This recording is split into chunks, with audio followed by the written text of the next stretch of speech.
Welcome to a Friday show that is not The Nose, our usual Friday show. We've put it on hiatus for a few weeks.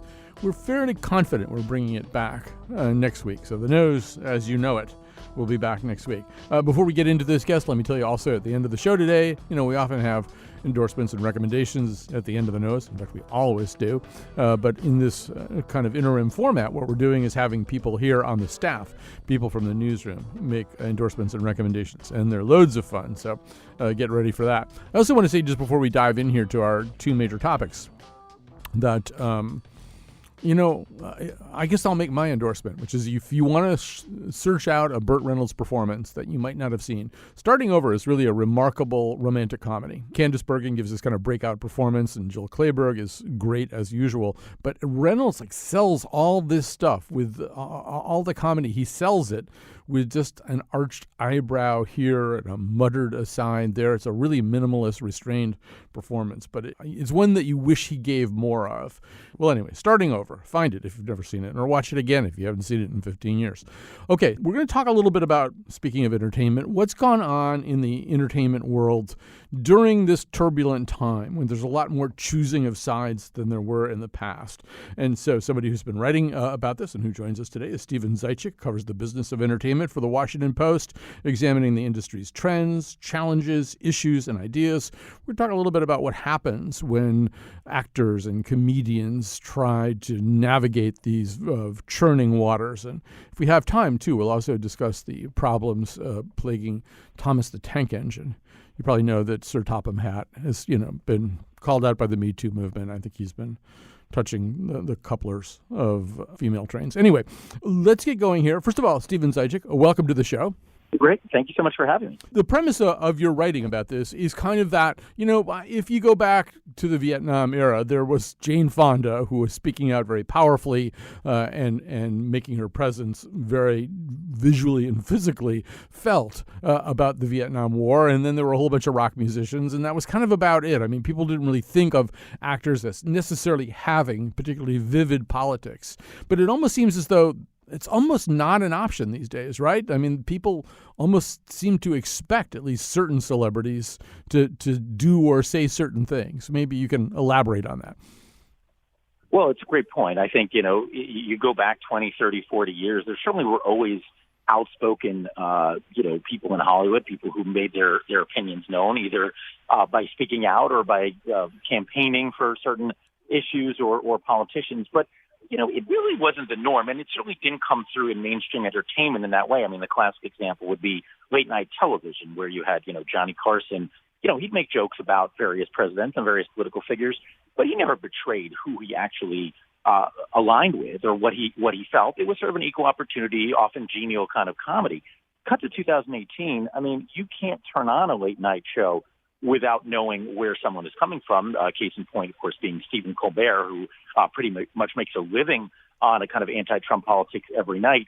And then when you have someone who doesn't and who tries to kind of keep it in a lighter, more escapist sort of vein, a la Jimmy Fallon, he gets hammered. He gets hammered in the ratings. He gets hammered for normalizing Trump, as he did in a famous hair tussling incident from a couple of years back. So, the tables have really turned now, where not only, as you say, is it common to go after some politicians and take political stands, but it's actually obligatory. And I think that's a real shift from what we saw even, 10 or 20 years ago. Right. So just to highlight that contrast, let's hear first how Stephen Colbert sounds these days. One thing we know to be true is that when it comes to Trump, whatever you think is happening is happening. Exhibit A, an editorial that came out like an hour before this taping in the New York Times titled, "I am part of the resistance inside the Trump administration." Mr. President, they traced the resistance. It's coming from inside the White House. Get out of there and stay out of there. It's just get for your own. Just concentrate. And here's how Jimmy Fallon sounds. When I saw that Trump insulted me on Twitter, I was going to tweet back immediately, but I thought I have more important things to do. Then I thought, wait, shouldn't he have more important things to do? He's the president of you. What are you doing? You're the president. Why are you tweeting at me? So they're both being political there, but Stephen Zaitchik, one of the points your article makes is that this doesn't come naturally to Fallon. There was some conversation within the show and with Lorne Michaels, the Saturday Night Live founder and now producer of Fallon's show, about whether he should venture out in those waters. But there's a risk, right? It either fits you or it doesn't, and if it's an uncomfortable fit, it almost accentuates the problem that you had in the first place.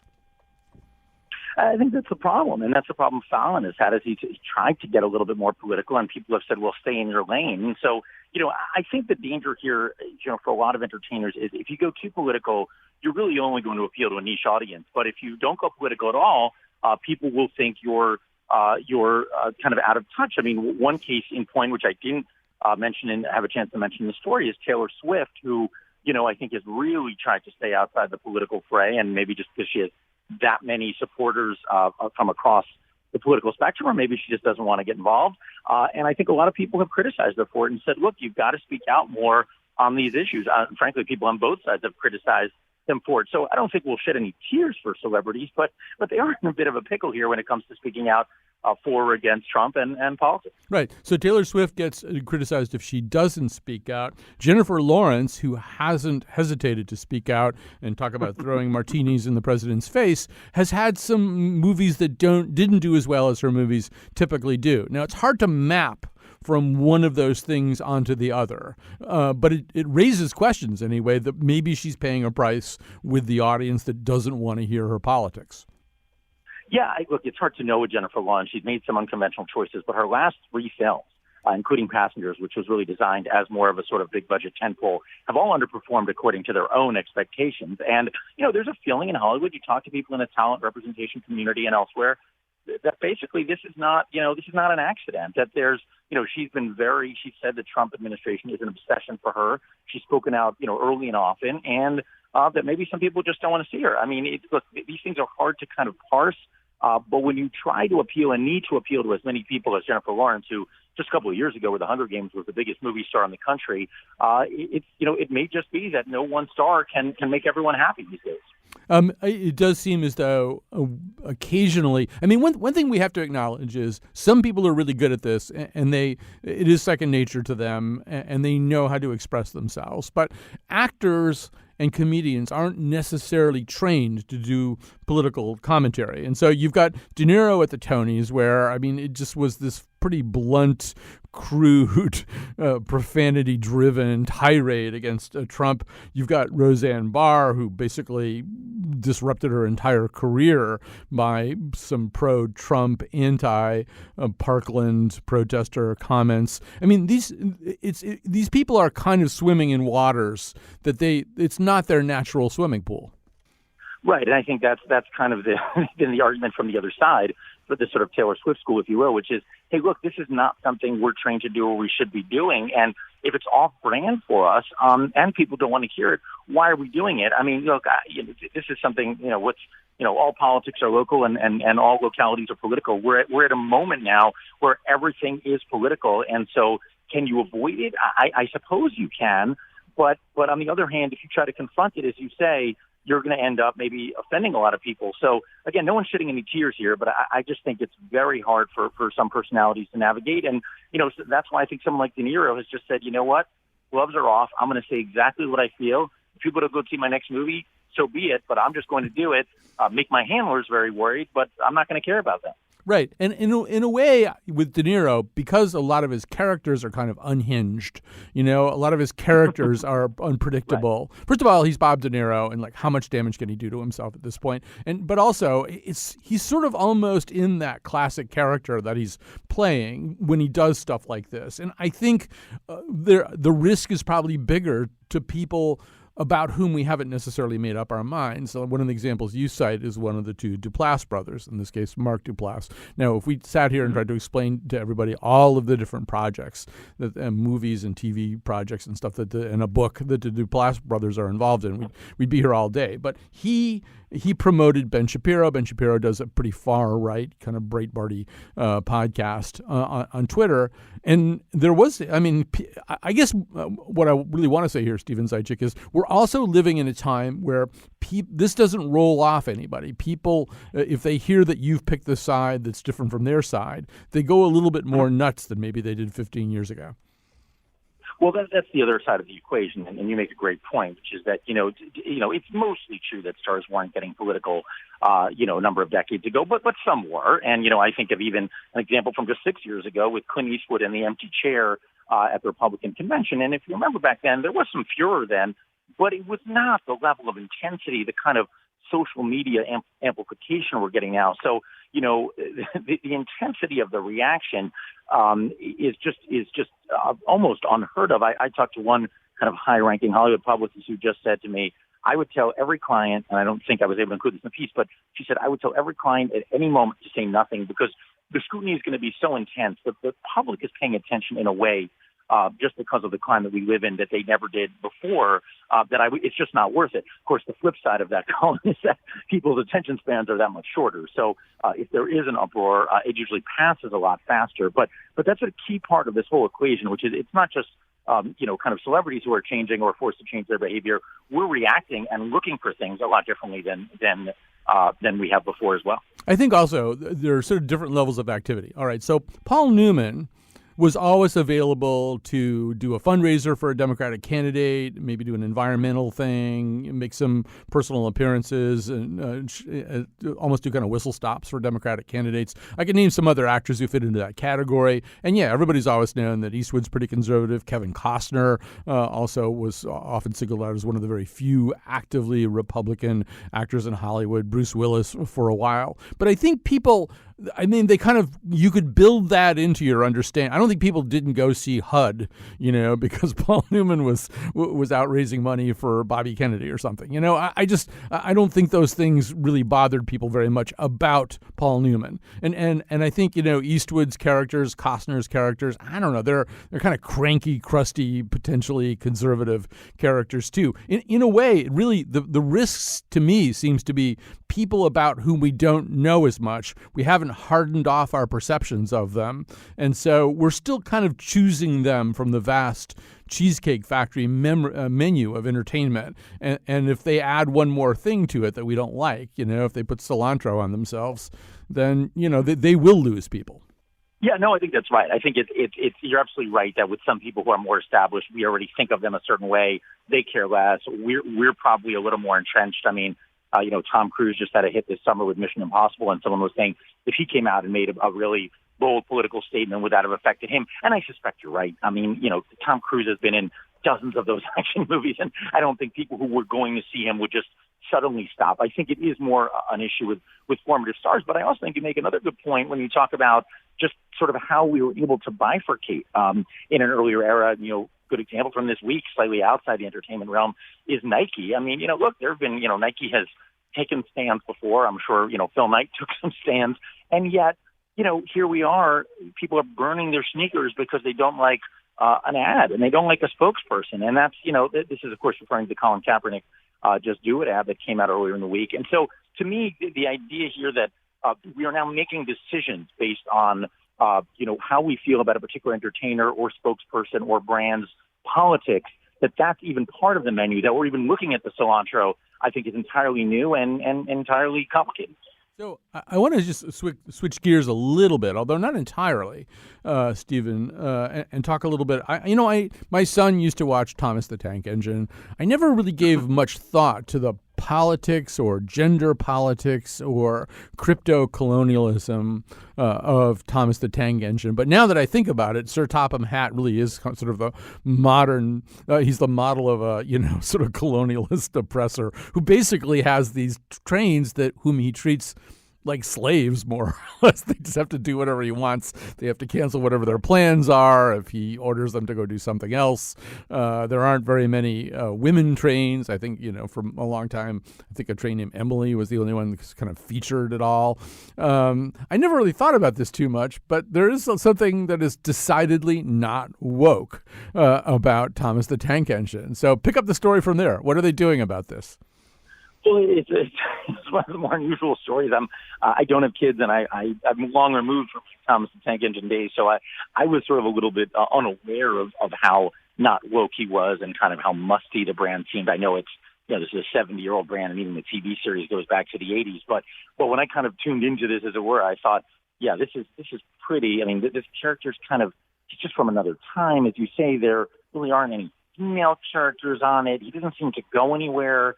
He stays on this island, this fictional island of Sodor. It's not very in tune with a sort of global audience. And, Mattel, which owns Thomas, basically said the same thing. They said, hey, wait a second.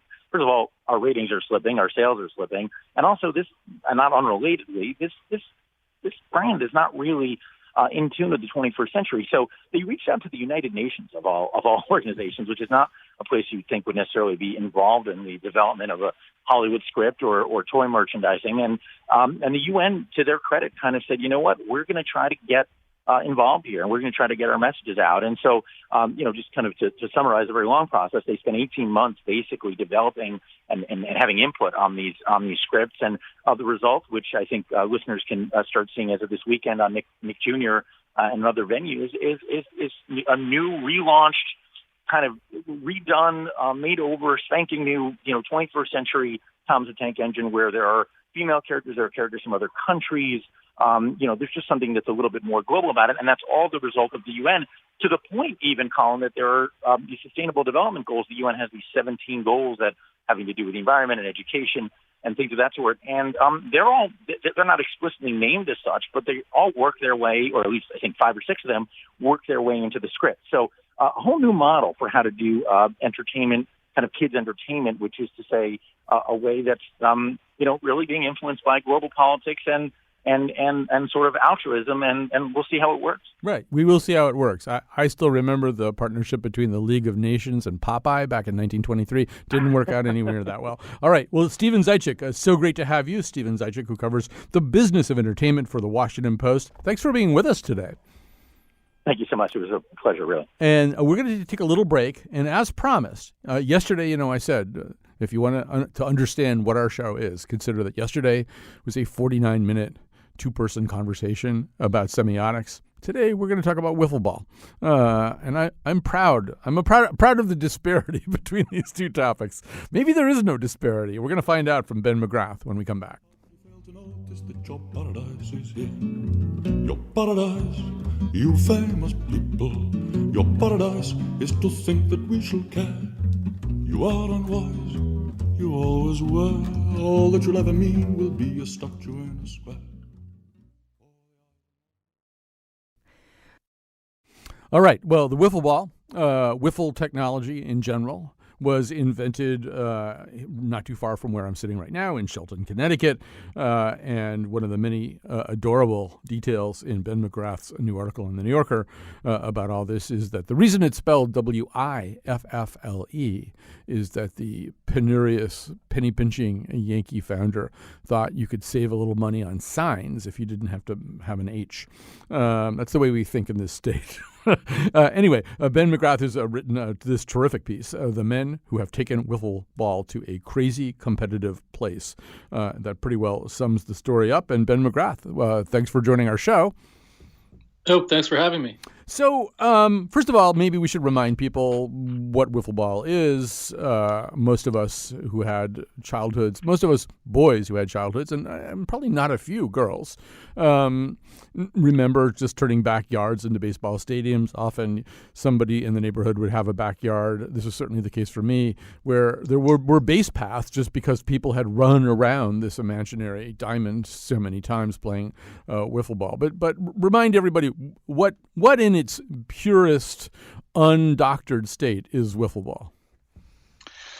I think of it in some ways as the suburban tradition of stickball. You hear about sort of Brooklyn stickball, stoop ball kind of things in the city, and wiffle ball is a suburban adaptation of that, where you're trying to play baseball basically, but you've only got maybe 80 feet between the fence separating your neighbor's yard from your yard and the oak tree that eliminates all possibility of hitting past it.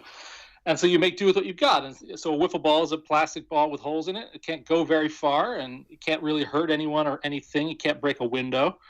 And the bat is that yellow kind of long, narrow bat that's shaped like a broomstick, again, meant to kind of mimic the stickball, hitting a broom on a stoop.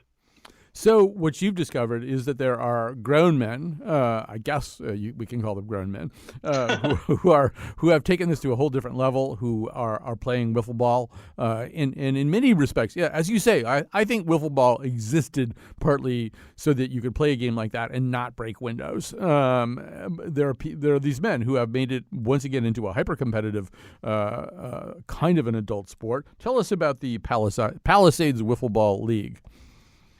Yeah, so the Palisades Wiffle Ball League, one of the things that I like the most about it is that in spite of its hyper competitiveness, which we'll get to in a minute, it is played on a grass field that's abutting an elementary school. So it sort of cuts it down to size a little bit in that respect.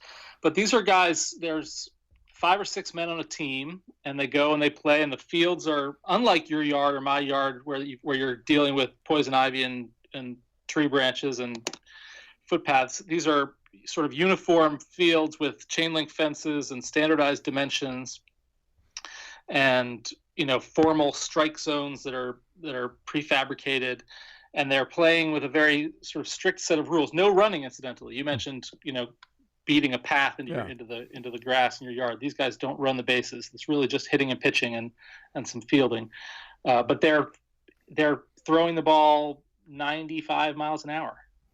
Right. So it's weird because, I mean, in your description of this, I mean, if we were just talking about Major League Baseball, there's a common conversation. We've had it on this show about whether the fact that everybody in Major League Baseball is throwing 90, people are throwing 91 mile an hour changeups in Major League Baseball, and home runs seem to be dominating everything else. And so you might think that wiffle ball would be a good place to go for subtlety, but that's not the case at all. I mean, they're basically trying to create a game that mirrors some of the excesses of Major League Baseball right at this moment.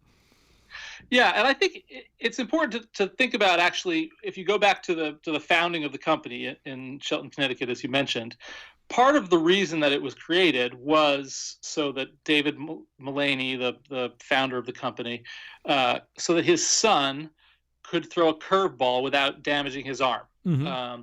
And so, wiffle ball is partly a way of allowing your random Joe Schmo or your random 12-year-old kid to feel like he can be as good a pitcher as the people he watches on television. And of course, in that case, it's using the physics of the holes in the ball. These guys are taking it to a level beyond that because they're literally carving the ball up with knives, which allows them to throw it harder and control it better. Right. So let's hear a little clip from a video that runs on the New Yorker website accompanying Ben's article. Some people on our comments on the videos, they're like, oh, just play baseball. Like, no, we like to play wiffle ball. It's quicker than baseball. It gets exciting at this level. 1-0 game, last inning. You hit a bomb off the best pitcher. There's nothing better.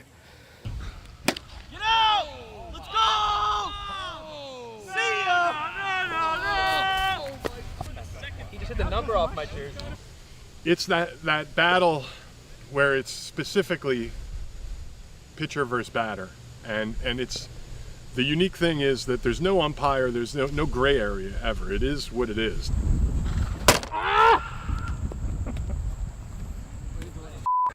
So, Ben, there's some odd contradictions or ways in which there are poles that are pulling in opposite directions. There's a way in which some of these guys are kind of even more, or let's say less conventionally athletic looking than some of the guys in your beer league softball team, and they're on the sidelines vaping or smoking cigarettes and stuff like that. And then there's some guys who, like the 2 guys who are in that video, are pretty darn athletic looking. There are people who are pretty halfway decent athletes who are traveling long distances to get to this New York State ball field, right?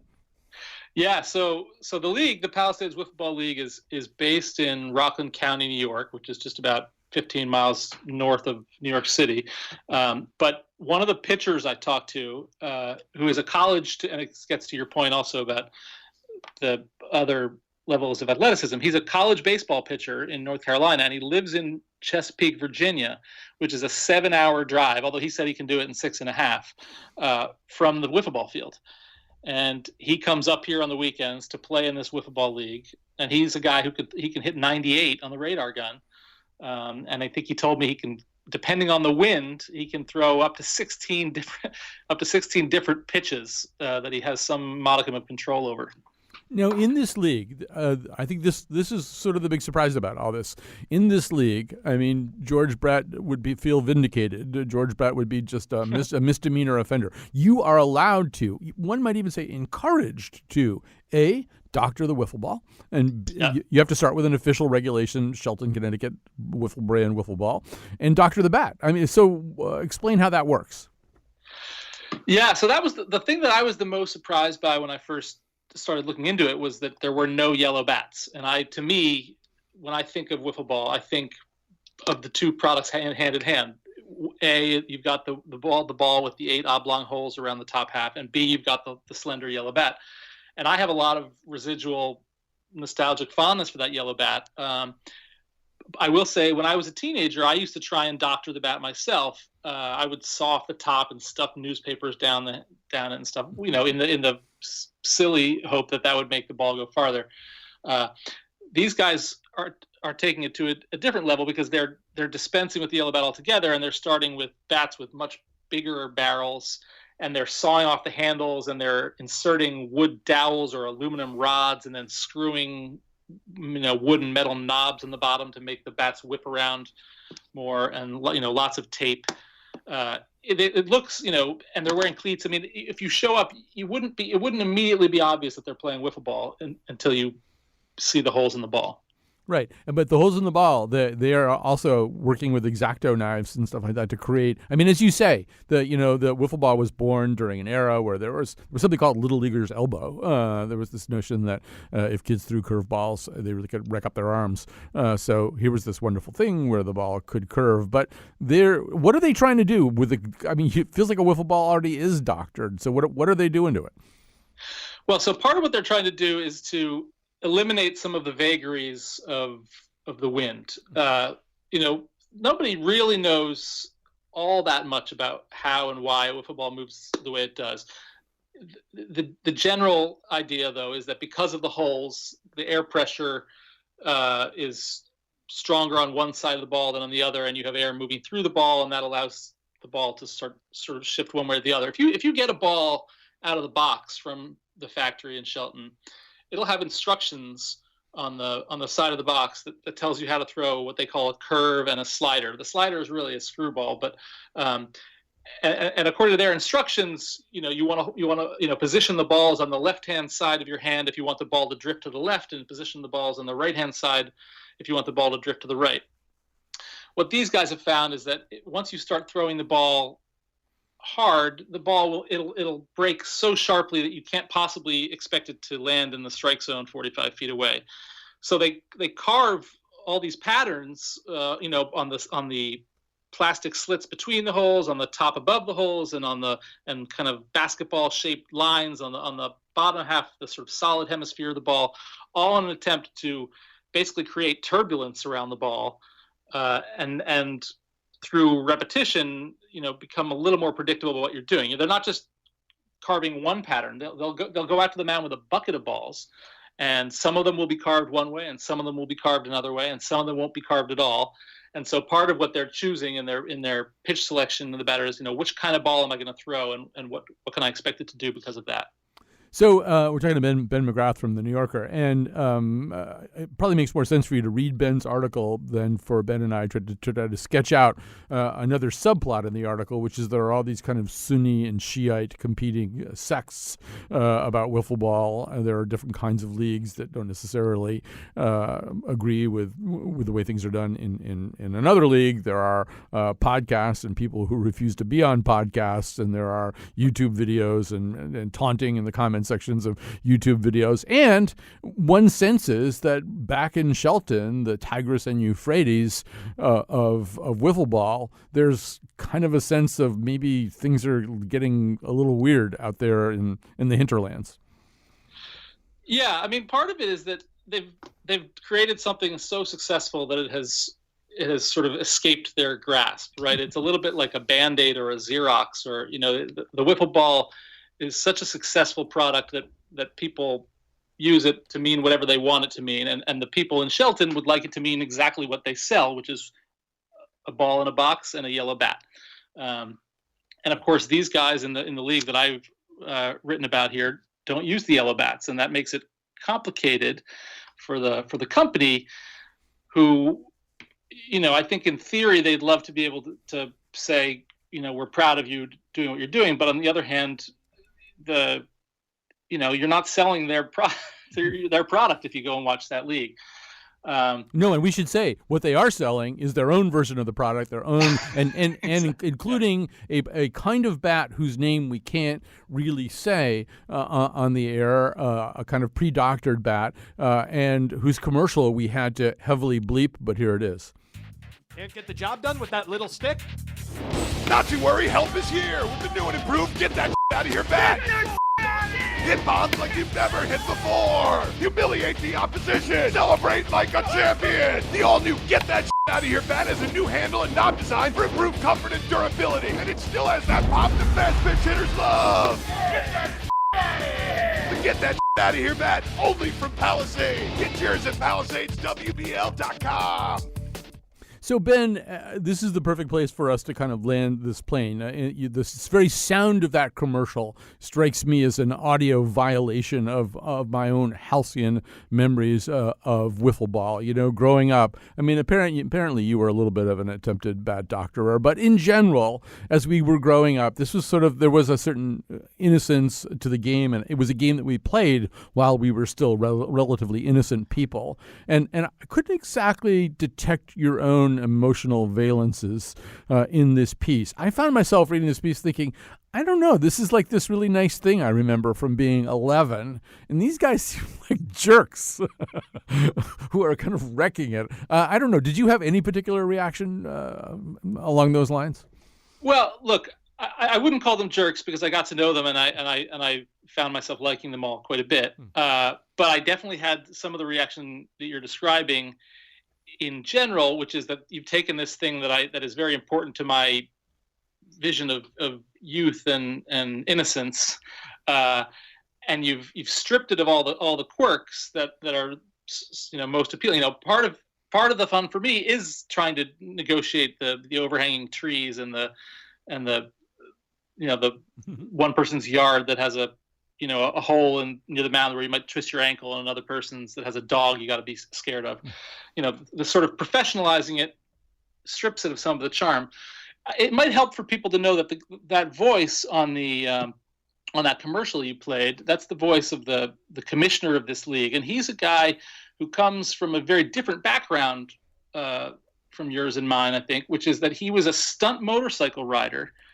And not actually an avid wiffle ball player as a kid. He came to wiffle ball basically, with a blank slate as an adult, in his late 30s, looking for some new competitive outlet to use in his life after he thought he'd aged out of motorcycle riding. So he brought a different kind of macho mindset to it and created something that's kind of unique in its own right. So I give him a lot of credit for that.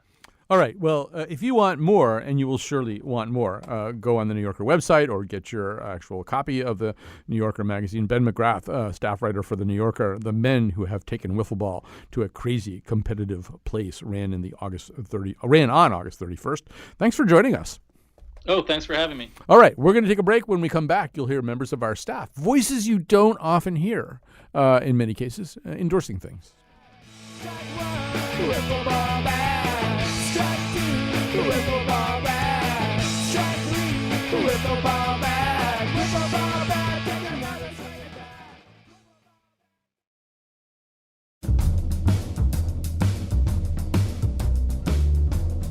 Today's show was produced by Jonathan McPants, with help from me, Kyone Wolfe. The part of Bill Curry was played by Roy Cohn. On Monday, we'll be back with news from over the weekend on The Scramble. And now, back to Colin.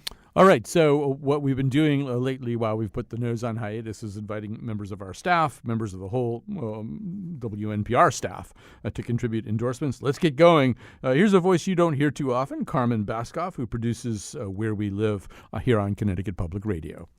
All right, this week I would like to endorse the television show The Good Place on NBC. This is a bit of a selfish endorsement. I've suggested to Colin several times to talk about The Good Place on the nose and have not succeeded yet, so maybe this will inspire them. But I'd like to endorse this show because it's very funny. I'd say it's one of the more absurd television shows on TV. The premise, without giving too much away, is a woman dies and ends up in heaven, but quickly realizes that she doesn't belong there. And I would hazard a guess that it's the only show on primetime TV that has ethics and moral philosophy as like a primary plot component. So season 1 and season 2 are on Netflix. Season 3 premieres on September 27th. So you've got a couple weeks to binge and catch up on the whole thing. And I'm not the only one around WNPR who likes The Good Place. Our senior director of radio, Katie Otolarski, Where We Live producer, Lydia Brown, is also a big fan. You should check it out. And yeah, you too, Colin and Pants. All right. She's getting more pushy and forceful in these endorsements. And I kind of like that. I respect that. All right. So let's go to Tucker Ives, a news producer here at WNPR. My endorsement is probably an acquired taste. You probably won't get it right away. You may dismiss it entirely because it's sports radio. But one of the best shows on the radio today is the Dan Le Batard Show with Stugotz on ESPN Radio and on TV most days on ESPN News, or as they call it, ESPN Ooze. Don't like sports? You don't have to. Every Tuesday, for instance, Ron McGill from Zoo Miami joins the show to answer animal questions and to do a live play-by-play call of a nature documentary clip. Also on Tuesdays, Miami Herald columnist Greg Cody shares his Back in My Day essay where he reminisces on the joys of paper receipts or pocket change.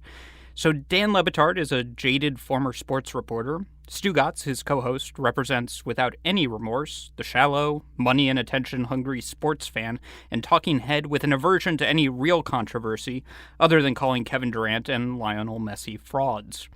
So I recommend starting off with some clips of the show, then work your way into the Best Of podcast, and pretty soon you'll be listening to all 4 hours of the show. And don't worry, it's not actually 4 hours. It's still commercial radio, so each hour only contains 30 minutes of commercials that are cut out of the podcast.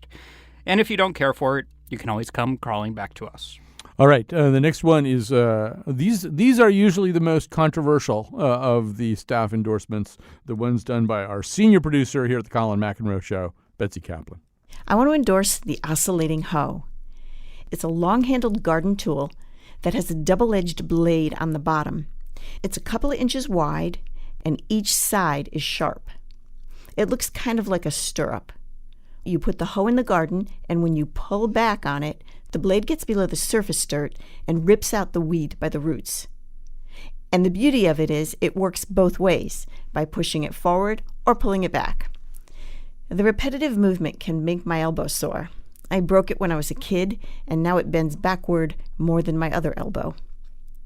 Other than that minor problem, I love this hoe. Keith thinks it's a stupid thing to endorse. But I like the order of a weedless garden more than Keith. The weeds don't really bother him that much. But we get a lot of weeds. We had 2 gardens this year. One in our backyard where we grew mostly vegetables. I even got a few cantaloupes. The other a bigger plot in our town's community garden. Maybe I like to keep it weedless because I can never get the rows in the garden straight. The rows always come out slanted. Anyways, the hoe head comes in 2 sizes, regular or wide. I recommend the wide. I call something. The next time we do these, Keith gets to do an endorsement. Keith, who is Betsy Kaplan's husband, and who is often, ever so slightly slighted, I think, in these endorsements. I think Keith should be allowed to endorse a thing or two next time we do a round of these. All right, here's Jonathan McNichol, the producer of this particular episode of the Colin McEnroe Show, and many other episodes as well. We covered Black Klansman on the nose a few weeks ago, and it set me on a little Spike Lee renaissance. And so I want to endorse what I'm pretty sure is like the least Spike Lee movie seeming Spike Lee movie. 2006's Inside Man is basically just a medium budget, kind of glossy looking heist movie. Denzel Washington is the police detective, Clive Owen is the bank robber, Christopher Plummer owns the bank, and Jodie Foster is some sort of slippery seeming high rent power brokering fixer-ish character or something. And here's the thing, it's a lot of fun. The heist is super clever. Owen and Denzel are charming and funny. It's tense and suspenseful. It's surprisingly almost not at all violent, really, relatively. It's, though, got just enough of a sort of undercurrent of real, dark stuff going on that you can understand why Spike Lee made it. And by the way, Spike Lee, that guy's going places. One day he'll make a serious movie that's actually about something and probably get nominated for some awards or something. For now, though, we've got this fun, twisty little crackling crime thriller. It's called Inside Man, and it's from 2006. All right. We should mention that just made me think of something, which is that we had a long conversation on the news a few weeks ago about the plans for the Academy Awards to include in this next cycle a special category for popular films, for films that were, designed basically to sell popcorn, et cetera, as opposed to make statements of high art. The Academy has, at minimum, postponed this for 1 year. It's not going to happen this year. It even conceivably might never happen. So that's like, we occasionally should probably update some of these topics that we talk about very strongly at any given week and then kind of set them aside for a while. All right, so we're continuing on with this. And once again, if you're just tuning in, typically what we do at the end of the nose, we have three panelists here and they make a few recommendations or endorsements. I stole the term endorsements from Slate Culture Gabfest. I always acknowledge that from time to time to ward off lawsuits. So let's move on to Carlos Mejia, digital producer here at WNPR. I'd like to endorse a movie I just recently discovered, a film from 2007 called Sunshine. Directed by Danny Boyle. Sunshine is a science fiction action thriller movie, and despite being well over a decade old, it still holds up. The movie takes place in 2057, and the Earth is starting to freeze because the sun is dying. So a group of astronauts have to go to space to blow up the sun to restart it. But of course, if you've ever seen any movie that takes place in space, something goes wrong. It's easy to see how Sunshine's influenced by Stanley Kubrick's 2001 Space Odyssey. But without it, I would argue that we wouldn't have movies like Gravity with Sandra Bullock or even Christopher Nolan's Interstellar. There's a lot of similarities and parallels between those three movies, and I think it really starts with Sunshine, and it kind of just was off the radar. At least it was off my radar. Good luck finding Sunshine easily because it's not on Netflix, it's not on Hulu. I had to get it the old-fashioned way, and I had to just put down money and buy it. But it's absolutely worth checking out, especially if you're a science fiction nut. Unless you're terrified of that, then definitely don't watch it because it gets really weird and creepy at the end. Why can't we just borrow his copy then? Why do we even have to think about this? Well, the rest of you obviously are on your own. So I also want to say that I think and I hope that most of these endorsements or all of these endorsements will be on our show page. You just go to WNPR.org. WNPR.org/Colin. You'll find the show there, and we post the show on the Colin McEnroe Show Facebook page, and I put it up on my Facebook page too. People are going to want to know where to get that oscillating hoe. I don't know about the rest of this stuff, but and obviously oscillating hoe is fun to say for lots of reasons. So anyway, we're doing a few more endorsements here. I'm taking a little bit of time between them because we didn't really plan the time out quite accurately. But so our next one is The Big Boss. Senior director. Is that her title? Senior director? No, we don't know. She's the big boss. Katie Tolarski from WNPR, where she's the big boss. I'm endorsing Max and Lily's Closet, which is a kids' consignment store in West Hartford, Connecticut. I have a 2-year-old and a 6-month-old, and I love shopping for them, but I don't want to spend a lot of money, especially when they're going to grow out of something really quickly. So Max and Lily's has not just clothes, they have strollers, baby carriers, shoes, toys. They have all sorts of things. So it's a great place to go and save a little money. Check it out, Max and Lily's Closet. They just moved into a new space on Prospect Avenue in West Hartford. Happy shopping. This is not an endorsement. We have one more endorsement to go anyway. But one thing that I forgot to say to Ben McGrath was yesterday I was thinking about Wiffle technology and the way in which Wiffle technology kind of dials down as long as people aren't, being jerks about it, kind of dials down the velocity and impact and everything of ordinary baseball. So you don't break windows and lose the ball and all this kind of stuff. And I was thinking, maybe they should expand into other stuff. I was even thinking Wiffle wars would be great. Countries that don't really get along very well, but don't really want to have a terrible war where lots of people die and stuff like that. You could just say, well, buy some Wiffle tanks, and Wiffle guns and stuff like that. And that way, you won't hurt each other all that much. You can still fight. You can still get all the aggressions out that have been stirred up by your religious war or your land war or whatever this thing is. But, it would be Wiffle. And so I'm sure the rest of you also have lots of good applications for Wiffle technology. And I don't know what you should. Well, they're in Shelton. Call them. Let them know. All right. Final one of these pre-recorded endorsements is, of course, our very own Kyone Wolf, the voice that you've already heard on the show today. She's our technical producer and announcer. Let's see what she's got. Savers. I will preach the gospel of Savers for the rest of my life. Savers is a giant secondhand store. They're all throughout the country. And what makes it different, besides it being giant and some of the other ones being smaller, is they organize their clothing by size, whereas some others organize strangely by color. They also will give you a 30% off coupon if you bring in 5 small donation bags. And if you sign up to be a member, which is free, you get 50% off. Every couple months, they do 50% off days for everybody, and then a sort of secret 50% off day for members. And I just bought a house. I went from a 1-bedroom apartment to this new house, and I really underestimated how much stuff I would need. And I think if there wasn't Savers and Facebook Marketplace and Craigslist, I would be deep, deep, deep in the hole, as opposed to deep in the hole. And that is really nice psychologically. So if you're looking for some cool secondhand stuff, I recommend, if possible, to have 2 hours to go through any Savers, because you really want to immerse yourself in the selection.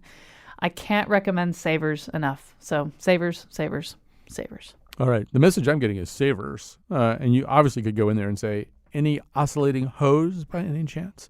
All right. So I'm going to come back to where I started the show and just mention, of course, that Burt Reynolds has died. It might be nice to sort of seek out one of his movies. The one that I really recommend is Starting Over. As I said at the beginning of the show, I really think it's a beautiful, subtle, funny rom-com. I haven't seen it in a while, but I'm guessing most of it would hold up pretty well, even given the changing times. But he was very proud, among other things, of The Longest Yard, the original Longest Yard. So you want to make sure you get the first one. I think that's a big key. If it has Adam Sandler in it, back slowly away from it. The Woman with Whom I Share My Life would encourage you to watch The End, a comedy that he did with his very good friend Dom DeLuise, which he thinks also very, very funny and maybe a tiny bit underrated. And there always is Deliverance. Deliverance is a remarkable Burt Reynolds performance. It's also just a very remarkable, tightly wrapped performance among the 4 actors who are going on this arduous and terrifying trip. So Deliverance, if you've never seen it, you should probably just see it anyway, because there's 2 or 3 things that kind of have, for good or ill, become tropes of American pop culture, and also because it's actually, and Burt Reynolds, it's a very different performance.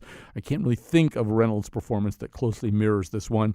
And if you listen to Fresh Air, he almost died because he insisted on doing this insane stunt that even stunt doubles would not do. Anyway, so the other thing I'll quickly say, I don't know how we're going to deal with this, but the most talked about thing in our newsroom right now is none of these things that have just been endorsed. It's the 2nd season of Ozark. And we already did a conversation about the 1st season of Ozark. But, Carmen said in her endorsement that there aren't too many things on television that explore moral questions and moral philosophical questions. I would argue that Ozark, from a very low point on the horizon, is looking at moral questions and exploring sort of moral distinctions. Anyway, we may have to do a whole nother episode, but the regular old nose with the panel, that'll be back next week. Thanks for listening to this Substitute Nose.